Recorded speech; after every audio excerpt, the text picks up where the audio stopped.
আপনাকে সে দিনের পর দিন কষ্ট দিচ্ছে কারণ আপনার থেকে সে বেটার নেই, সে আপনাকে ভালোবাসে না। কিন্তু আপনি বোকার মতো ভাবছেন যে সে আমাকে কখনো একটা এসএমএস দিবে, সে কখনো আমাকে একটা কল দিবে।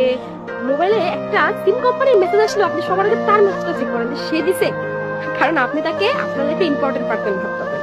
কিন্তু সে প্রকৃতপক্ষে আপনাকে তার লাইফে ইম্পর্টেন্ট তো দূরের কথা, সে আপনাকে একজন মানুষ হিসাবেই গণ্য করছে। বিকজ অফ সে যেটা আপনাকে মানুষ হিসেবে গণ্যই করতো, সে আপনাকে দিনের পর দিন এভাবে ঠকাইতো না। কিন্তু আপনি বোকা, তার জন্য পড়ে আছেন, ভুলতে পারছেন না, তাকে ভুলতে পারবেন না, এগুলা ভাবছেন। কিন্তু প্রকৃতপক্ষে আসলে মানুষ ভোলা সহজ। আপনি নর্মালি নেন, একটা মানুষ আমাকে ভালোবাসে না, বুঝে না, আমি তাকে দিনের পর দিন ইম্পর্টেন্স দিয়ে যাচ্ছি, সে আপনাকে দিচ্ছে না, আপনি কেন তার জন্য করে থাকবেন? কন্টাক্ট অফ, ব্লক, সারা জীবনের জন্য কন্টাক্ট অফ, মুভ অন মানে মুভ অন।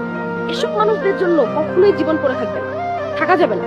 আপনি কেন, আপনি ভালো ডিজার্ভ করেন, ভালো কিছু পাবেন, এসব মানুষ